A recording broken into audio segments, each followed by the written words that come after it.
Dans le cadre d'un partenariat avec la région Occitanie-Pyrénées-Méditerranée, les radios du CRLO, le collectif des radios libres d'Occitanie, vous proposent un voyage dans les lieux atypiques de notre région.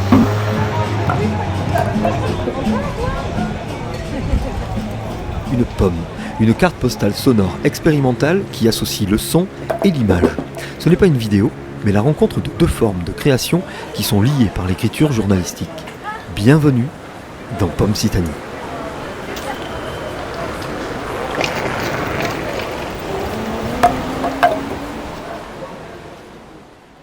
Dans les années 1920, de nombreux Toulousains avaient coutume de se rendre à Venères que pour pêcher à la ligne. Ils se retrouvaient parfois une centaine à la gare Matabio pour prendre le train, un convoi de pêcheurs à la ligne en somme.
C'est à cette époque que le célèbre monologue Les Pescaires fut écrit par Laclos et Verrès.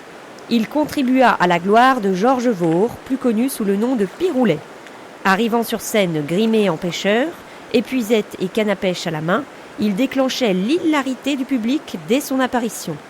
Il a été remis au goût du jour par Armand Cassé, un passionné d'histoire du Sud-Ouest, résidant au Vernet, tout près de Venerque. Ainsi, Laclos et Verrès, fins connaisseurs des mœurs de leur époque, écrivirent le monologue Les Pescaires. C'était Pomcitanie, petite œuvre multimédia en Occitanie. Une balade auditive dans des lieux emblématiques de la région Occitanie. Une visite sonore de lieux publics ou d'endroits inaccessibles pour découvrir et s'imprégner d'un quotidien non connu. Réalisé par les radios du CRLO, le Comité des radios libres d'Occitanie. Radio Temps Rodez, Campus Toulouse, Campus Montpellier, Radio Fil de l'Eau et Radio Fil de l'Eau Florence, Divergence FM, Radio Clapas, Radio Nîmes, Radio Montpaïs et Canal Sud. Avec les voix de Julie Serrano et Adeline Floch, un projet soutenu par la région Occitanie-Pyrénées-Méditerranée.